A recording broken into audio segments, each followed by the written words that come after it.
my mom is.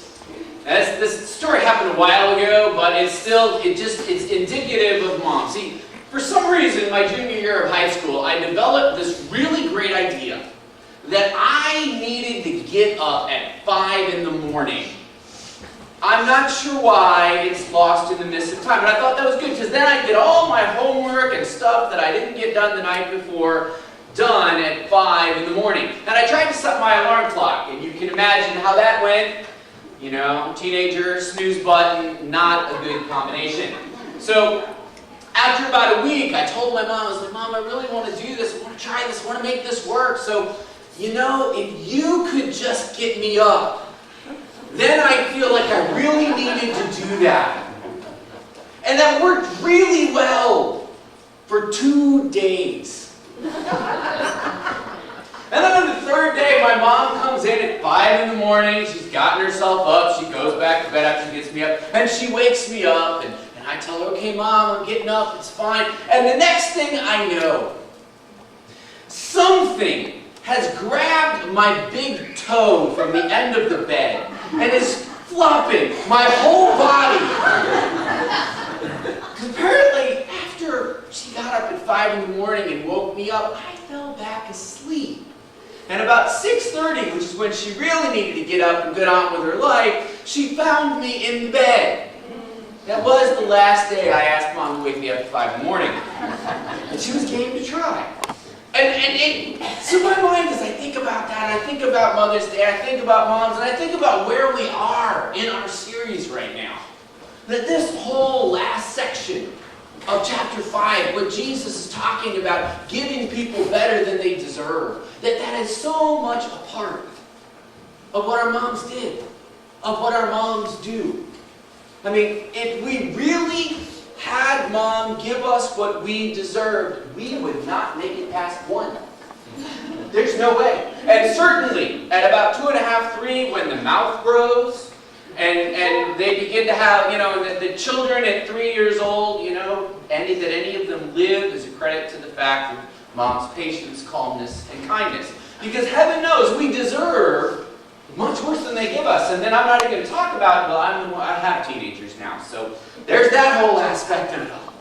But that reality that time and time again, as we think back over growing up, as we think back even as adults, the things that we've said, the things that we've done, the ways that we made Mom feel unappreciated, all those things we've done, and yet how much she's given back instead. How much she's chosen to overlook, how much she's chosen to love, how much she's chosen to step above and beyond the reality of what we handed her.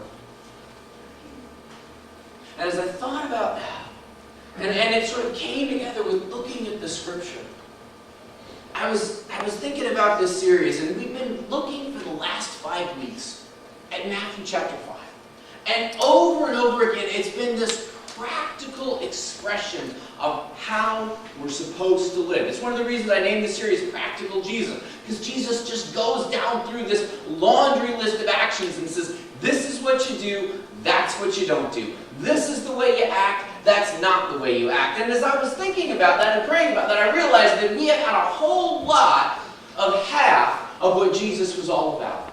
One of the scriptures that was brought to my mind was where John is talking about Jesus, and he says, here Jesus came to us, and that he was full of grace and truth.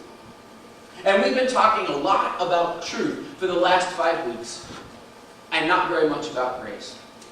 And that's something that is a key part, and that we finally see brought out here at the end. Now remember, grace is not getting what we deserve. Grace is getting what we never earned. And Jesus brings us that. Jesus gives us that. God gives us that in our lives day in and day out. And yet truth is that reality of laying down what is and what isn't good, what is right and what is wrong. And somehow it's not a balance between the two. It's somehow fully both. That when Jesus speaks to us, there's that reality of I am telling you the truth about these actions are wrong and these actions are right. And that he does it because when we do what's wrong, there's a gotcha involved. There is a penalty involved. There is a pain involved. Not of God imposing it on us or God getting mad at us and zapping us because we did something wrong, but because sin has its own reward, and that reward is usually something difficult. And so God sees fit, and Jesus has got to come out there and tell us the difference because he loves us.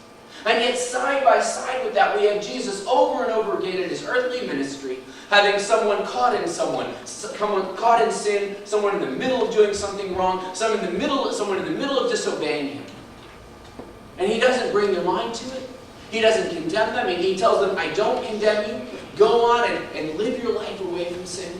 That when they come to him and they're in that situation, that he brings them forgiveness, that he brings them grace, that he pays for what they did without rejecting them. And that somehow, despite what our culture today believes in this idea that if you disagree with me, it must mean that you hate me. If you tell me something I don't want to hear, it must mean that you hate me. That we find Jesus saying, I'm going to tell you what you don't want to hear because you need to know it for the good of your life. And I totally forgive you, love you, and accept you whether or not you do it. It's a hard thing to pull together. And yet we see in this last section, chapter 5, verses 38 through 48, Jesus doing and talking about exactly that.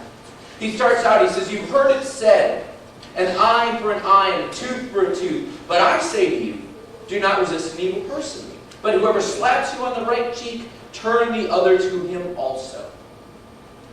And Jesus continues the pattern here. All throughout this, he said, look, you heard it said. It has been written. It was known in ancient times. And then he quotes a piece of the Old Testament law. In this case, an eye for an eye, a tooth for a tooth. One of the things to understand or remember about that is that when God laid that down in the Old Testament, he was incredibly limiting the scope of what people call justice. When the time at which that was originally laid down, the normal form of justice was you hurt someone in my family. And whatever you've done to hurt them, I'm going to do whatever is necessary to make sure that you and yours never hurt us again. And there was an escalation continually that if you hurt me in this way, I'm going to do twice as much. I'm going to do 5 times as much. And God pulls that back and pulls that away. Here Jesus takes another step. He puts his words on a level with the Old Testament. And he says, but I say to you, if someone slaps you on the right cheek, let them slap you on the left also.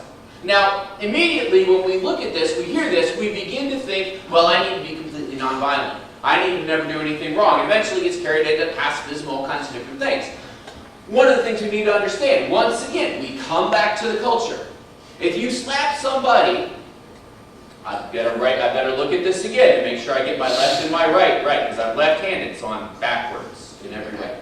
All right, so he's talking about this. He says, but I say to you, do not resist an evil person, but if someone slaps you on your right cheek, turn the other to him also. Now, I really thought about having somebody come up, and then I would, show you with slapping him on the one cheek and then the other, but then it occurred to me that might not be the best thing to do. But the point here is if somebody slaps you on the right cheek, they slap you with their left hand.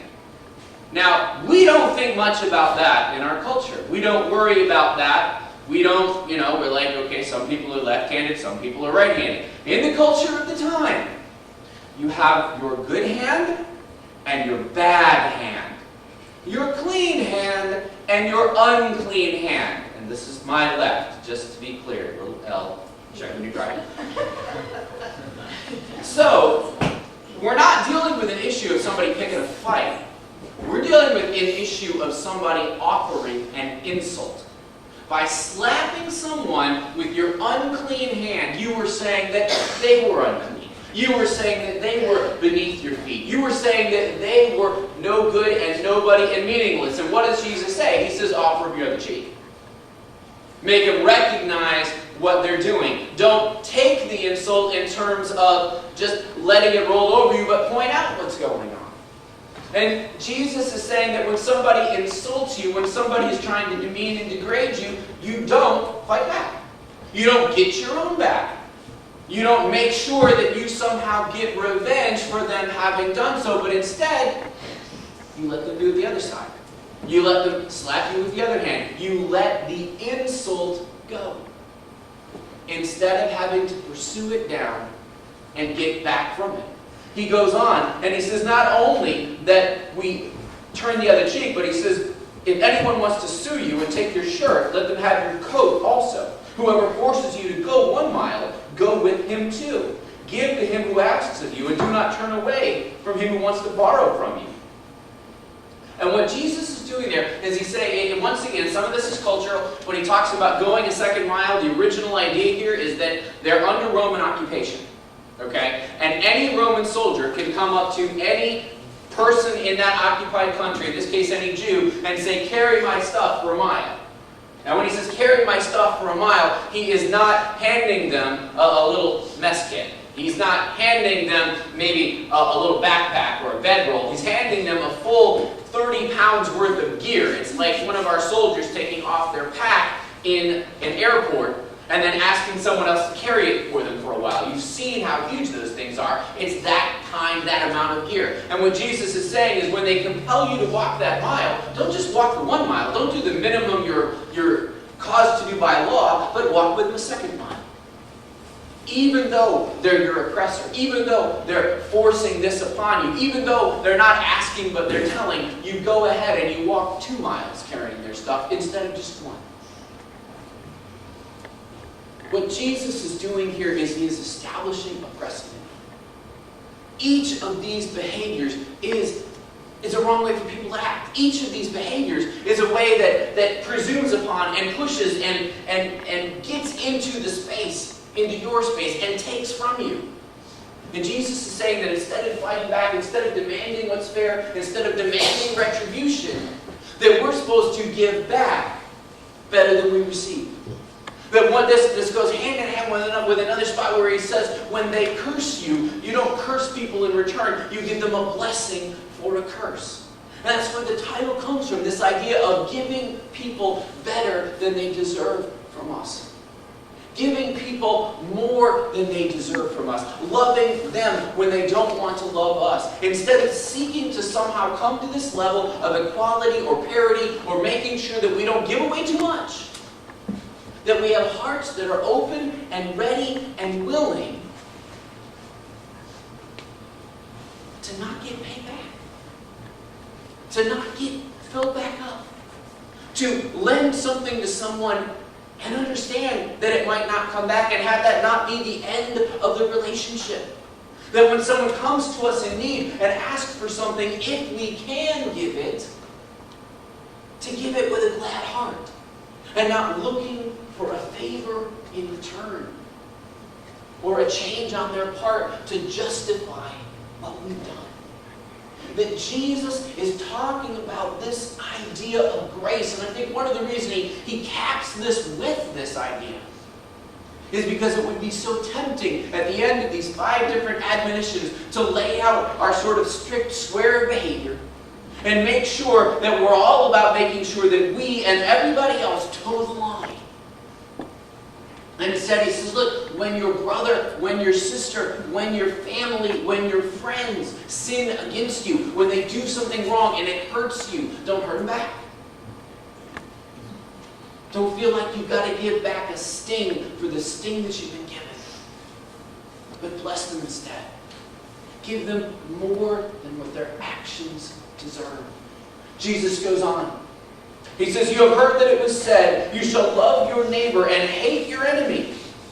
But I say to you, love your enemies and pray for those who persecute you, so that you may be sons of your Father who's in heaven. For he causes the sun to rise on the evil and the good. He sends rain on the righteous and the unrighteous. For if you love those who love you, what reward do you have?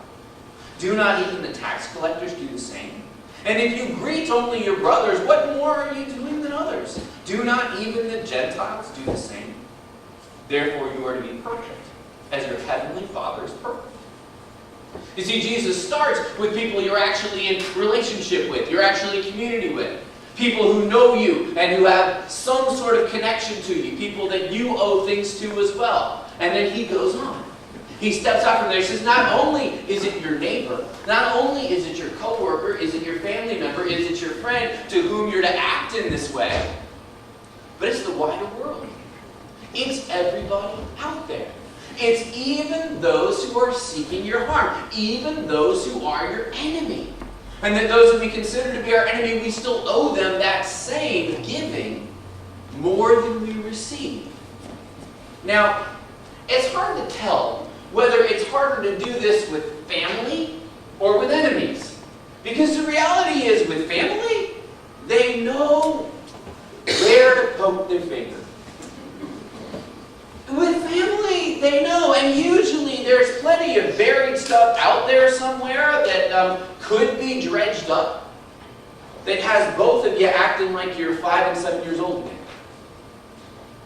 And it can be really hard to control ourselves in that moment when that family member, that friend who really knows us well, crosses that line and says that thing that they know will set us off, says that thing that brings up all the history of difficulty and pain. And it can be so difficult to stop in that moment and instead say, no, I'm not going to give back. I'm not going to pull up that thing they did and throw that back in their face and escalate things. But instead, I'm going to step back. I'm going to let it go. I'm going to give a blessing instead of sending the curse back. Or whether it's harder with those who are indifferent to us, who don't care about us. Whether it's that boss that seems to care less about how hard we work or how much we do, and they never notice and they never care. Whether it's that neighbor that no matter how many times you go over to their house and say, you know, the party's a little loud, could you turn it down? And they just never do. Whether it's that person that's in your office who's always trying to claim the credit that you deserve, who's always stepping into the end of the project and looking as if they were the one that did it and they were the one that took care of it. But God calls us to the same response in each place and in each time. And it is at its essence a response of love. A response of loving our enemies, loving our family, loving our friends, loving our neighbors, loving all of them. And that love means forgiveness. That love means letting things go. That love means giving a blessing in place of a curse.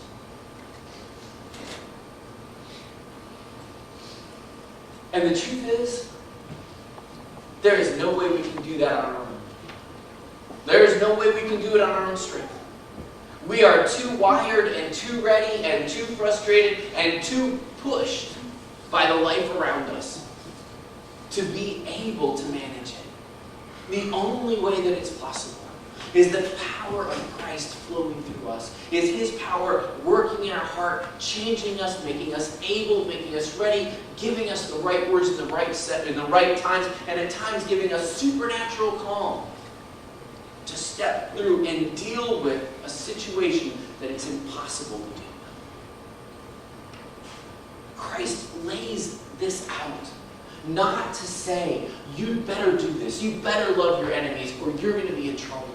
But to say that this is what God desires, that this is what God wants, and our attempt to obey it, our attempt to fulfill what He calls us to do is going to drive us to His feet. Because we can be really good people for about a week at most. We can be really kind people for about a week. We can put up with most anything for about a week, but sooner or later, we're going to snap. Sooner or later, the words that we know we shouldn't say are going to come out of our mouth. Sooner or later, under our own power, we're going to run out of willpower. And the explosion that's been building is finally going to let go. The only way to diffuse that, the only way to take that apart is in those moments of frustration and difficulty to turn to God. To turn to Him in prayer. And it's sometimes in the silence of your own heart. Because you're in the middle of the conversation. If you close your eyes and think you've fallen asleep on Him and take more insult from it. Thank you, those of you who actually, I thought that may have been a snort, I don't know. But in that moment, to reorient your heart. I think a lot of times the problem that we have is that we're so focused on the other person and so focused on making sure we get what we need or what we want or what we think is right out of that relationship. When in truth, the focus should be on God. Our heart should be turned to Him. And to take a moment in the midst of the difficulty and to pray does exactly that. It pulls us out of the cycle that we're in, refocuses our attention on God and on His power to give us what we need to be the person we're supposed to be in the midst of that relationship, to give the love we're supposed to give, to absorb the pain that we need to be able to deal with. And when we turn to Him in prayer in that moment, that He does fill us with His strength. He does give us what we need. He does put power in our heart above and beyond the power that we would have.